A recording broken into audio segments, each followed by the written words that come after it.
Hello everyone, hope you are doing great. तो बहुत सारी क्वेरीज आ रही थी नीट पीजी की, क्योंकि काउंसलिंग शुरू हो गई है एंड रिगार्डिंग वेरियस कोर्सेज ना। तो बच्चों के बहुत सारे मैसेजेस आ रहे थे मुझे। बट यहाँ ठंड बहुत ज़्यादा बढ़ गई है, जैसे कि आप मेरे को देख सकते हैं। एंड यहाँ पहाड़ों में सर्दियों में बहुत ज़्यादा काम बढ़ जाता है। एंड सो और प्रोफेशनली भी मैं थोड़ा सा बिजी ही रहती हूँ, तो इसलिए मैं वीडियोस लेके नहीं आ पा रही थी। तो टुडे आई विल ट्राई कि मैं इकट्ठे दो चार वीडियोस बनाऊँ और वो आपको मिल जाए। जैसे कि नीट काउंसलिंग शुरू हो रही है, तो आपको डिसीजन मेकिंग में थोड़ा सा हेल्पफुल हो तो मुझे खुशी होगी। एंड जैसे मैं हर वीडियो में ग्राउंड रियलिटी से बेस्ड बातें करती हूँ, दैट्स वाई मे बी आप लोग मुझे देखते होंगे। And please don't go on my looks, because I think आपको जो मैं चीज़ें बता रही हूँ, ग्राउंड रियलिटी बता रही हूँ, उससे फ़र्क पड़ता है। ये फ़र्क नहीं पड़ना चाहिए कि मैं कैसी दिख रही हूँ कैप या ये सब लगा के, because I try to be real and raw. So okay, welcome to one more episode of life talks with doctor Monika Chaudhary, जहाँ पे हम ज़्यादातर बात करते हैं ग्राउंड रियलिटी से रिलेटेड मेडिकल फील्ड के बारे में मैक्सिमम टाइम्स। तो आज का टॉपिक जो है मेरा वो है पीएसएम। ठीक है, तो देखिए पीएसएम एज ब्रांच अगर आपको एमडी के लिए चूज करनी है, तो पहले भी बहुत सारा मटेरियल ऑनलाइन अवेलेबल है इसके लिए। मैं वीडियोस की बात कर रही हूँ, बट ग्राउंड रियलिटी से रिलेटेड वीडियोस थोड़ी सी कम है आई थिंक। तो देखो, अगर आपको कम्युनिटी मेडिसिन में जाना है एज और आप एमडी सोच के जा रहे हो, तो ये बात तो सभी को पता है कि एमडी पीएसएम की जो मेरिट है काफ़ी लो जाती है। तो कई बार तो ये भी देखा गया है कि अराउंड 80,000 तक भी आपको सीट स्ट्रेट राउंड में कई लोग उठाते हैं इसको। तो नीट पीजी लोअर रैंकर्स के लिए ये बहुत ही अच्छी चॉइस है।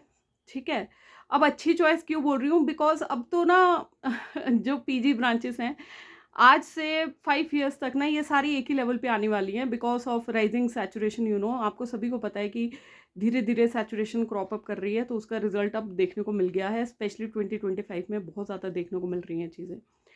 तो पीएसएम में बेसिकली आप क्या करते हो, आपके सबसे ज़्यादा तो कैंप्स वगैरह लगते हैं, या फिर आप अपने स्टैटिस्टिकल रिसर्च करते हो, एपिडेमोलॉजी पे आप काम करते हो। ठीक है, एंड जो भी डिजीज़ के पीछे जो बेसिक रूट है, रूट कॉज ऑफ डिजीज़ है, आप उसके ऊपर काम करते हो। But career prospects and salary की मैं बात करूंगी, क्योंकि क्या करते हो क्या नहीं करते हो वो आप सबको पता ही है ऑलमोस्ट। तो देखिए, सभी को पता है कि WHO के अंदर रिक्रूटमेंट्स होती हैं, एंड पीएसएम करने के बाद आप वहाँ पे बहुत ही अच्छा आपका करियर ग्राफ है। बट क्या ग्राउंड रियलिटी सिर्फ यही है? नहीं, इसके अलावा भी है ग्राउंड रियलिटी कि आपकी अगर WHO में होती हैं पोस्टिंग्स, बट वहाँ पे भी आपको वो ऐसा नहीं है कि 100 बच्चा अगर निकल रहा है पास आउट, तो 100 को हाथों हाथ ले लेंगे, ऐसा नहीं है। उसमें से कुछ लोग हैं कि जो इस तरफ जाते हैं। ठीक है, सेकेंड थिंग जो करियर वाइज है, देखो करियर पैकेज अगर आप WHO को चूज़ करते हो तो एक और चीज़ है, वहाँ पे आपको देखो कई जगह तो ना बच्चे आफ्टर पीजी भी आपको 12 से 16 आवर्स काम कर रहे हैं। ठीक है, because most of the time आपका जो टाइम जाता है ना, मैक्सिमम वो ट्रैवलिंग में जाता है। तो if you love to travel, to adventure, and if you like to explore new places, then PSM is the branch for you. And इसमें भी जो देखो इंटरनल पॉलिटिक्स है ना, वो WHO में भी चलती है। तो sometimes you become your professors favourite, या फिर जो आपके बॉस है WHO में रहते हैं उनके आप फेवरेट बन जाते हो, या फिर जब वो आपको देखते हैं कि आप ऑन फील्ड इतना काम कर रहे हो, रिसर्च कर रहे हो, है ना, and you are giving lot of efforts if you are working for around 15 hours daily, है ना। तो जो आपका काम है ना वो बोलता है इसमें। तो जब आप इतना काम करते हो, तो they also see potential in you, and then आपको उस हिसाब से रिकमेंडेशन लेटर्स मिलती हैं, एंड जिसके हिसाब से प्रमोशंस होती हैं। ठीक है, तो जब बट ये है कि इसमें एक बार प्रमोशंस अगर जब अच्छी होती है ना, तो इसमें वर्क लाइफ बैलेंस स्टार्टिंग में इतना अच्छा नहीं है, बट इवेंचुअली बहुत अच्छा हो जाता है।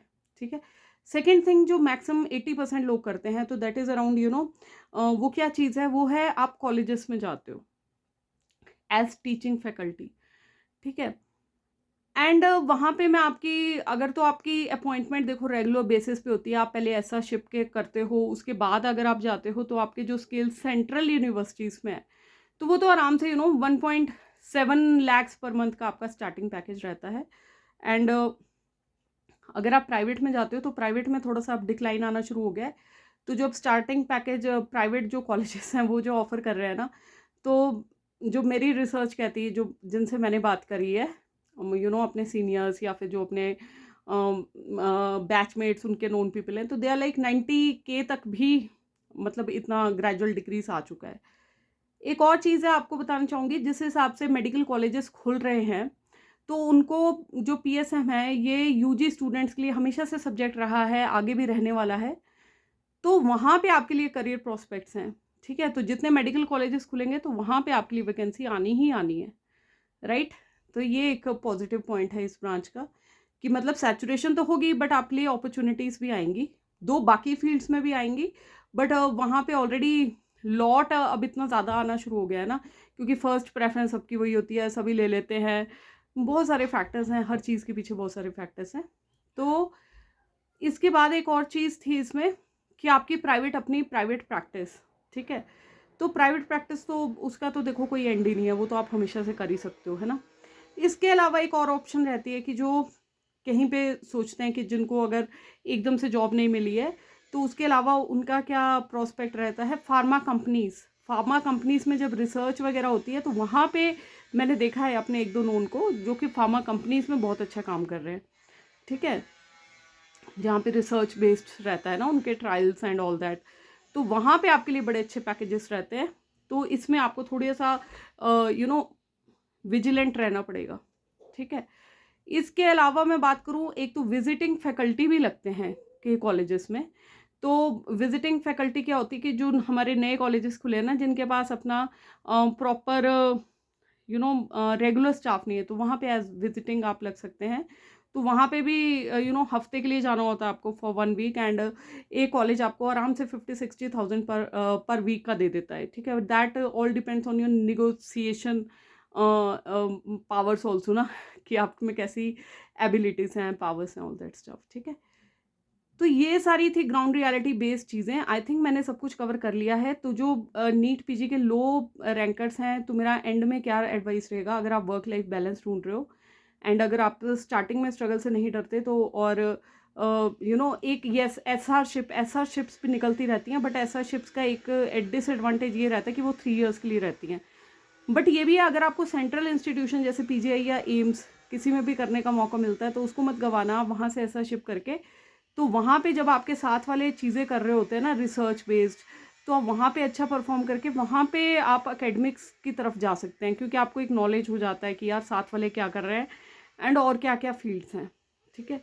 तो दैट वाज ऑल अबाउट इस दिस पीएसएम, कि इसमें अगर किसी ने करियर बनाना है तो क्या ऑप्शंस हैं, ठीक है? एंड बाकी कुछ अच्छा लगता है तो kindly like, subscribe and share. And बाकी भगवान सबका भला करे। हर हर महादेव, जय Shri Ram, good luck everyone.